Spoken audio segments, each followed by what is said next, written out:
This morning, we're going to talk about something that we've talked about before in many different ways, but based on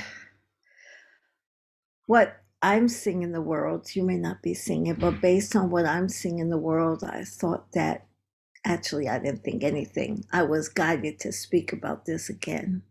So, when we look at what I call God's universe, what I call God's country, we see beauty, we see balance, we see order, we see symmetry. We see that there are complementary relationships in the different aspects and species of life. We see that there's interdependence, that everything has a purpose and a right and perfect place. Everything has a divine appointment. So, for example, let's look at a forest. And please, I want you to actually see it in your mind's eye. When you look at a forest, is there anything wrong with it? I dare say absolutely not. Do we look at a forest and say, gee, I need to sweep up those leaves or get rid of the birds because they're making a lot of racket? When we see the zillions of trees and um, different species, do we look and say, oh, that's cluttered? No, we don't. Because everything has its right and perfect place, and everything is interconnected and working perfectly. When I was preparing for this talk, I noticed a very curious thing, and I dare say Spirit really has a sense of humor.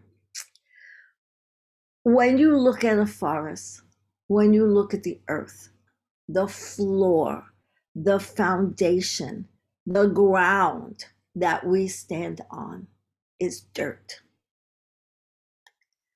But what is dirt? In God's universe, dirt, soil, is a mixture of organic matter, minerals, gases, liquids, and microorganisms that work together to support life, to fully and completely support life. Things grow from it. The animals and birds eat the things that grow. Rain falls. There is a system, a perfect system in place. But depending upon how we use the word dirt, how we humans use the word dirt, whether it's a noun, a verb, or an adjective, it becomes something altogether different. And what I notice is that judgment and criticism has been added.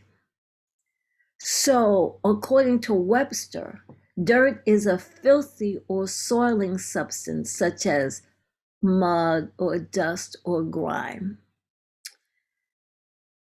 So, those microorganisms that I spoke about become something other than a support for life.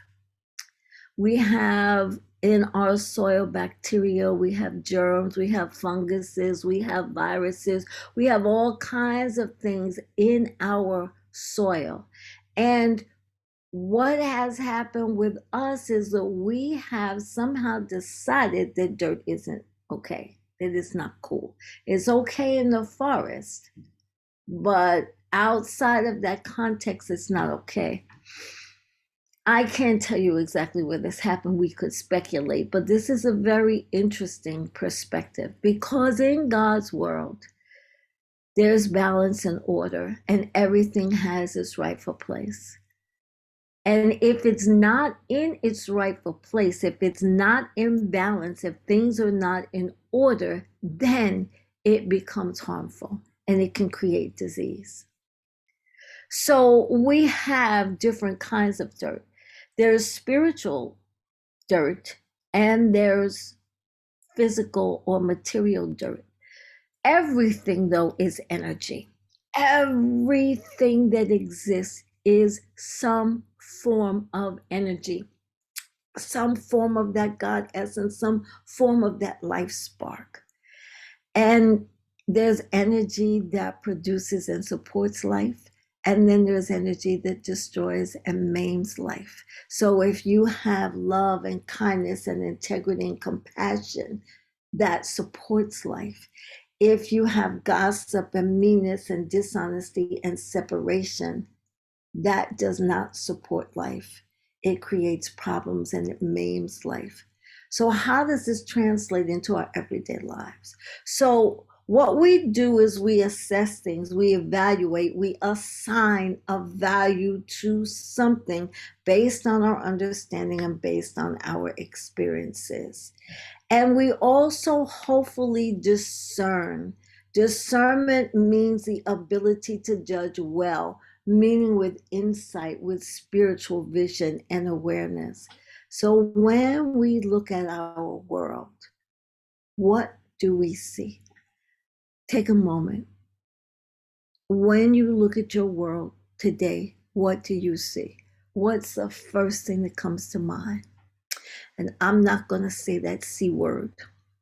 But when we look at our world today, we may notice our tendency to criticize, to judge, to demonize, to be against, to be at war with, and to get rid of what we have judged without any exploration into what it is, where it came from, what its purpose is, what is our part in it, why it's here, or that we are one and part of the whole. It's much easier to see that when we're observing something that's beautiful, that we like, that we can recognize adds value to our life. But the other stuff, it's more of a challenge and maybe sometimes not so much. We often react to the effect without any awareness or consideration of the cause. Our reaction is just get rid of it or to place blame, push it off on somebody else or something else. But often what this means is that there's no healing, there's no remedy. And what happens is it just transmutes it into another issue or another problem down the line. Let me give you an example. So a cold that's treated with something that stops your nose from running can become a sinus infection. A sore throat can become a lymphatic problem because the symptoms were suppressed. They were pushed away. They were not dealt with, not corrected, and not healed. A student memorizes to pass a test, but hasn't read the chapters, done the research paper, all the lab work, and then later struggles on the midterm or the final exam, or worse, struggles applying it in life. You get a better paying job, but still struggle financially, repeating the same errors again and again. You may or may not have noticed that we have a very intimate and adversarial relationship with dirt. We bathe often, we clean our bodies, we clean our homes, our belongings, do our best to rid ourselves of bad, unhealthy, pure thoughts. We clean, sterilize, and disinfect ourselves and our belongings, especially right now. But what we focus on, what we give energy to grows. We know this in this teaching. We say it all the time. But here again, we have the challenge of putting the teaching into practice. Now, please, let's not get it twisted. I'm not saying that there are not times when we need to clean, to fight, or to defend. I'm not saying that.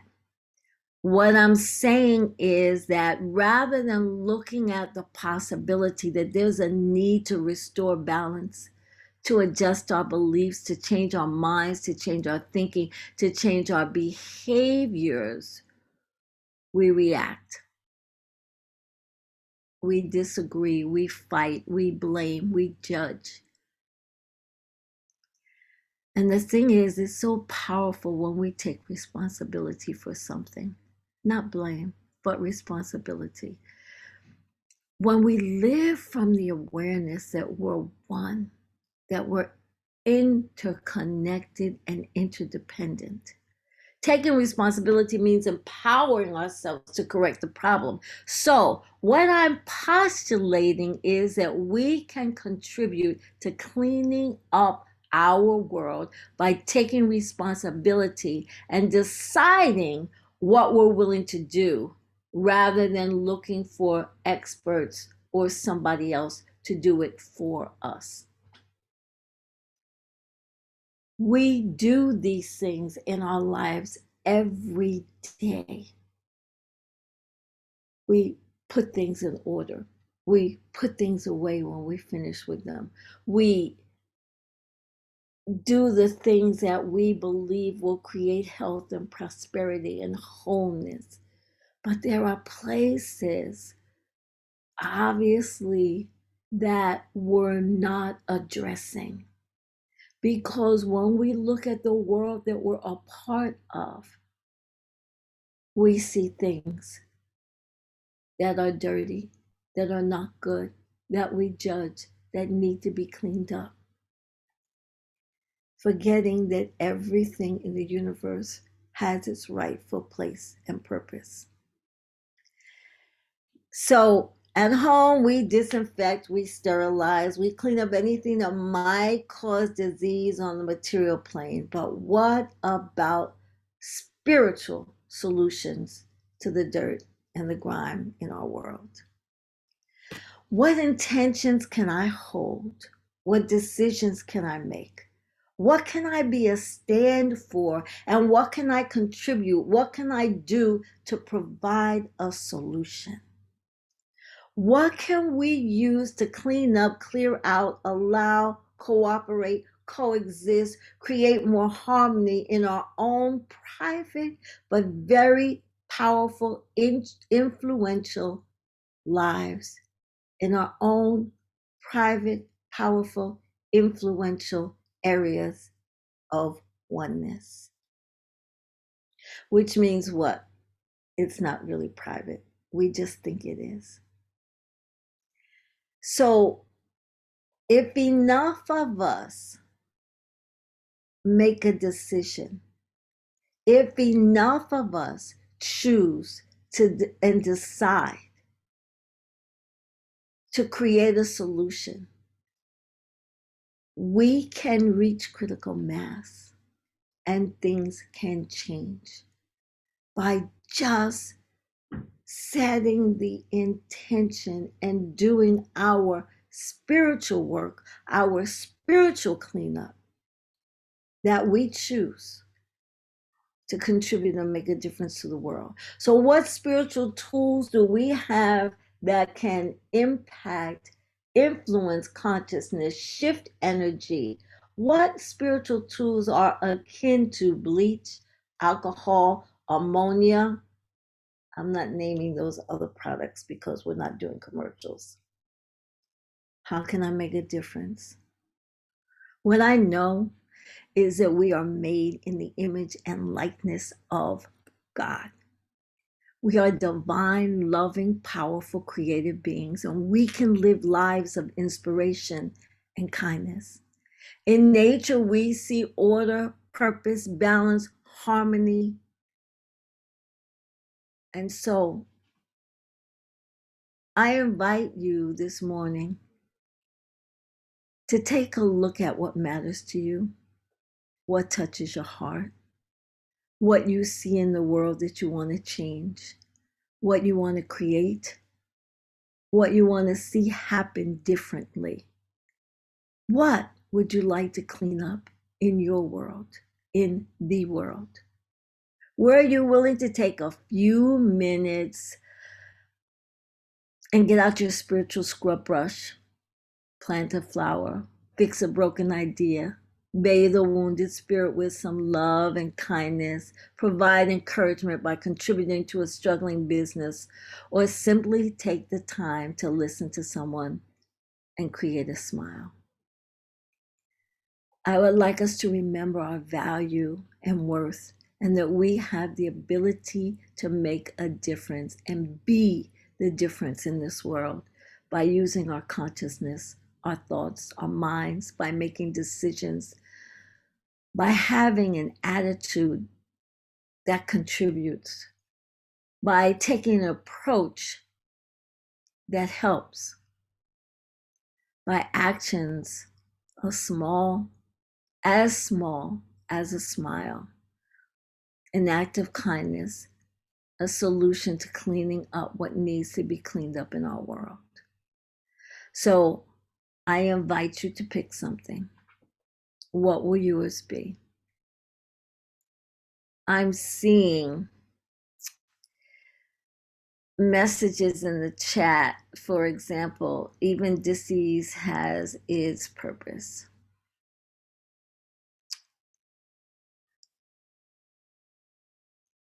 Again, I'm not saying that there are not times when we need to clean up and clear out and do things. I'm not saying that everything has to be utopian and perfect. I'm unfortunately simply saying that we're so far away from that, and we really have work that we can do. We have things that we can do to change our world, and that we do have the power to do it. That it starts with us. And it really can be as simple as being kind to the member of your family that gets on your nerves. It can be as simple as struggling with your inclination to be against them, to see God in them, to see something good, something wonderful, because we cannot look for somebody else to change the world. If we do, we might be waiting a long time. And it doesn't have to be some big heroic thing. There are problems, things that need to be corrected, things that need to be cleaned up. I'm simply inviting us to take a look at that and to share and say that we can do it. I'm inviting you to pick something. What will yours be? Decide what you want to change, what you want to clean up. Be a stand in your consciousness for that. Even contribute the thought that says it's done, because we don't have to know how. Even right now, if we don't think it's possible, if we're consistent, if we're relentless, if we're clear, we can make a difference. And I know that some of these things might sound trite, but it's not trite if we all do our part in whatever small way that we can of making a difference, of contributing, of being positive in the world. So thank you. Let's take this into treatment.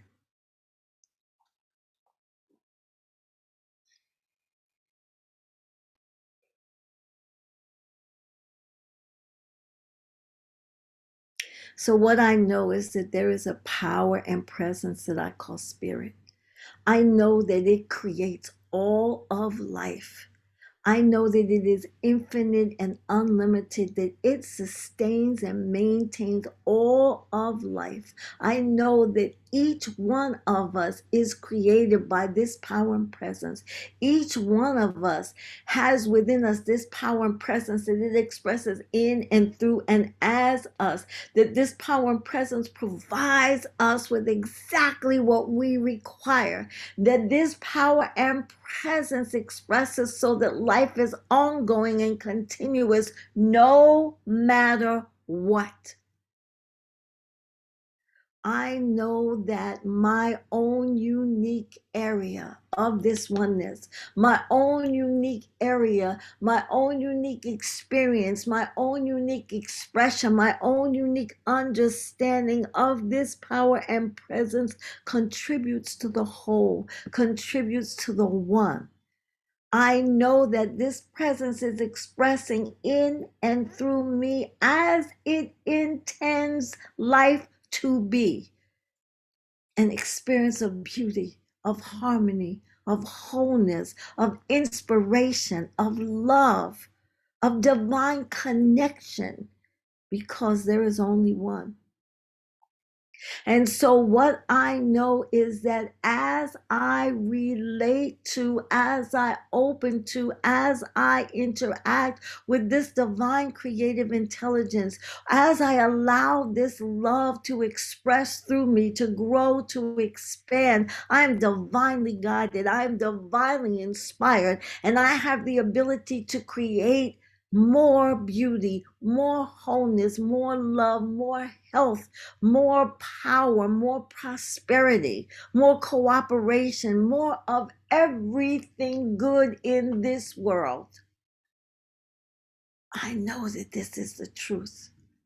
I am so grateful that I have evidence of this truth. I am so grateful that I can be a stand for my experience. I can be a stand for transformation. I can be a stand for change. I can be a stand for love. I can be a stand for joy and laughter and beauty and harmony and peace. I am so grateful. I am so grateful that I know this with all the challenges, with all the other things that I believe need to be cleaned up. I know the truth is there is a divine presence, and it is love and light and beauty and peace and wholeness. And I choose to be a stand for this truth, to express this truth, to be used by Spirit to create a world that works for everyone, a world where everyone is fully expressed. And so I simply release this word into the law, knowing it's not me. It is the divine presence that I call God. I affirm this. I am grateful for this. I let go and I trust that God is expressing. Please close with me. And so it is. Tony, that was absolutely beautiful.